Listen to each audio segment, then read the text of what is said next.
आज आपण रोजच्या जेवणाची थाळीमधला एक प्रकार बघणार आहोत. त्याच्यामध्ये मी शेवग्याच्या शेंगाचा रस्सा, बटाट्याच्या काचऱ्या, कैरीची चटणी, काकडी, भाकरी आणि भात बनवला आहे. रेसिपीला सुरुवात करूया. इथे मी साहित्य घेतलं आहे: शेंगदाणे, शेवग्याची शेंग, एक हिरवी मिरची, टमॅटो. आता पहिले आपल्याला शेंगदाणे भाजून घ्यायचे आहेत. शेंगदाणे 2 ते 3 मिनिटात छान भाजून होतात. इथे माझे शेंगदाणे थोडेसेच आहेत. शेंगदाण्याला छान डाग पडतेपर्यंत भाजून घ्यायचे. शेंगदाणे माझे भाजून झाले की मी साईडला काढून ठेवले थंड व्हायला. आता त्याच पातेल्यामध्ये मी 2 चमचे तेल घातले. तेल छान कडकडीत गरम झाल्यानंतर त्याच्यात अर्धा चमचा जिरं घातले. 5 ते 6 कढीपत्त्याची पानं घातलीत. 7 ते 8 लसणाच्या पाकळ्या ठेचून घातल्यात. लसूण आपल्याला थोडासा परतून घ्यायचा आहे. 1 टमॅटो घालणार आहे मी, कांदा वापरणार नाही आहे. तुम्हाला हवं असेल तुम्ही वापरू शकता. आता टमॅटो आपल्याला अगदी थोडासा मऊ करून घ्यायचा आहे.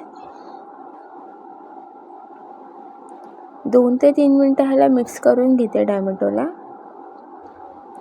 आता याच्यामध्ये काही मसाले घालणार आहे मी. पाव चमचा हळद घातली आहे, पाव चमचा धनेपूड, 1 चमचा लाल तिखट, तुम्ही माझा चमचा बघू शकता, आणि 1 चमचा घरगुती मसाला. आता हे सगळे मसाले आपल्याला व्यवस्थित मिक्स करून घ्यायचे.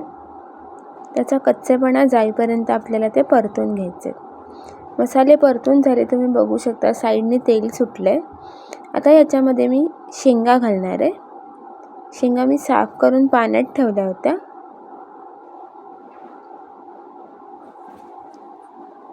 मी हे जे प्रमाण सांगितलं आहे ना, ते 3 ते 4 जणांसाठी सांगितलं आहे.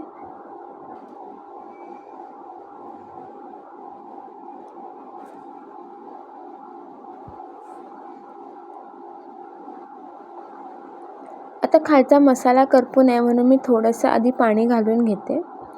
सगळं व्यवस्थित मिक्स करून घेते सगळं.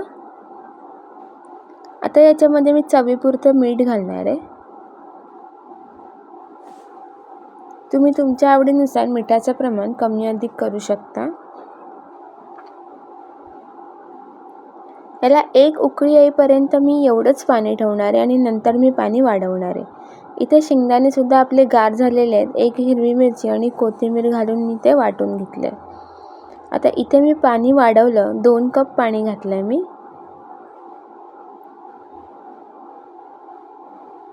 आता हे जे आहे ना, ते 1 उकळी आल्यानंतर मी याच्यामध्ये केलेला शेंगदाण्याचा कूट घालणार आहे.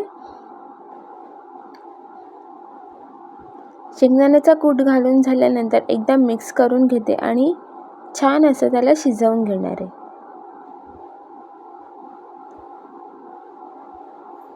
आता शेवग्याचं कालवण आपण भाकरीत चुरून खातो म्हणून मी थोडंसं पातळ ठेवलं आहे. इथे मी भात बनवते. हा भात मी 2 ते 3 जणांसाठी बनवणार आहे. भातामध्ये पाणी घालून 2 ते 3 वेळा स्वच्छ धुवून घेतलं आणि पुन्हा पाणी घालून शिजवून घेतले. आता इथे भाकरी बनवते. भाकरीसाठी पीठ खूप चांगलं मळलं गेलं पाहिजे. थोडं पाणी घालून पीठ मळून घेतलं. भाकरी बनवून घेऊया.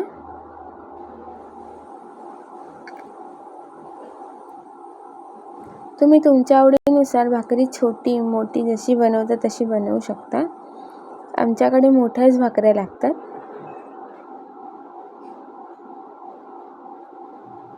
भाकरी भाजताना मध्यम गॅसवर भाजायची नेहमी.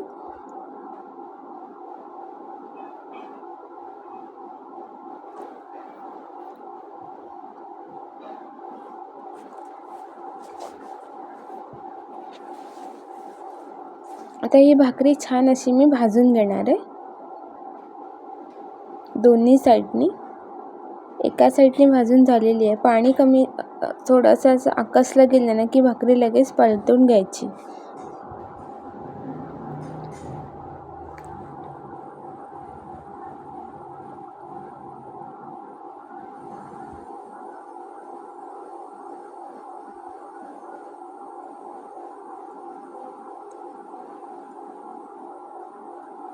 दोन्ही साईडने भाकरी छान अशी भाजून घेणार आहे.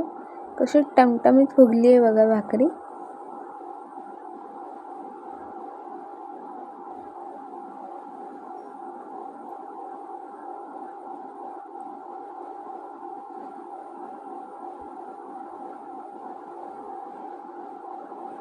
भाकरी आपली चांगली शेकली गेलेली आहे. आता हिला मी बाजूला काढते आणि बाकीच्या सगळ्या भाकऱ्या मी अशाच बनवून घेते.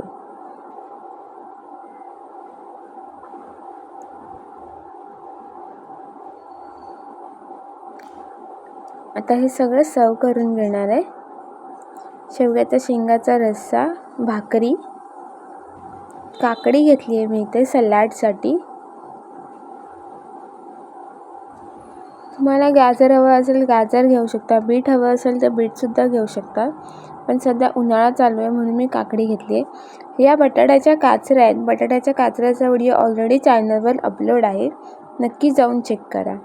भात आणि कैरीची चटणी. कशी वाटली आजची रेसिपी नक्की कमेंट करून सांगा. सबस्क्राईब करा.